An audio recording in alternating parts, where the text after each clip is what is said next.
class. The treatment was a world apart. Not only did they serve gourmet meals, the flight attendants were suddenly extra attentive. When the plane landed, snow was already falling heavily. Outside, a long line of passengers waited for taxis. It could be hours before she got one. That's when Georgia noticed an ad in the corner. Private helicopter transport. She didn't think twice, dropped the cash and booked one on the spot. For the first time in her life, Georgia boarded a helicopter and flew straight to a 5-star hotel. What was normally a 2-hour drive took her just 30 minutes. Even though the hotel was filled with celebrities and VIPs, her entrance was so over the top, it left everyone whispering, wondering who she was. Inside, she was stunned by the luxury. Elegant murals lined the walls, and everyone staying there seemed to be someone important. Oil tycoons from the Middle East, beauty pageant winners she'd only seen on TV, and entrepreneurs enjoying the high life. And now, she, a regular sales clerk, was among them. But since she arrived so early, there were no standard rooms available. The only one left was the $4,000 a night presidential suite. The front desk assumed the price would scare her off, but Georgia simply asked, "Did you see me play?"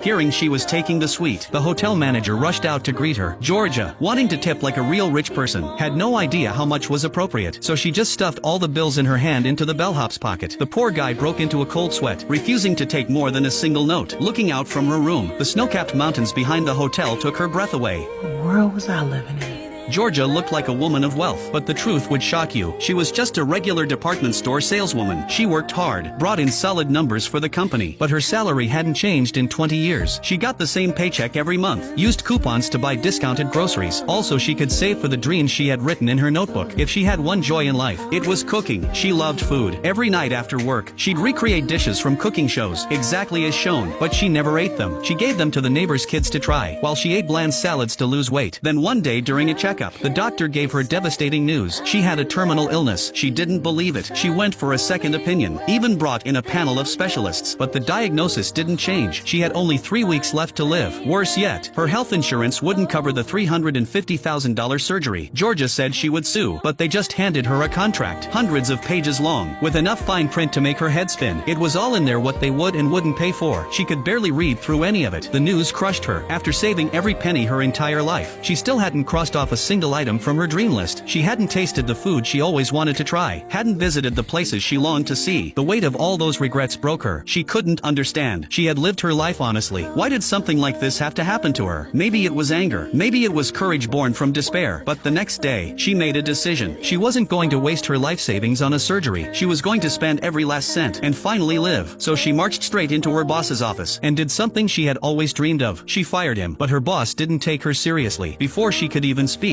he smugly answered a phone call in front of her. Not this time. Georgia snatched the phone and smashed it in a fury, then turned around and walked out without a second glance. She felt lighter, freer than she'd ever been. Right then,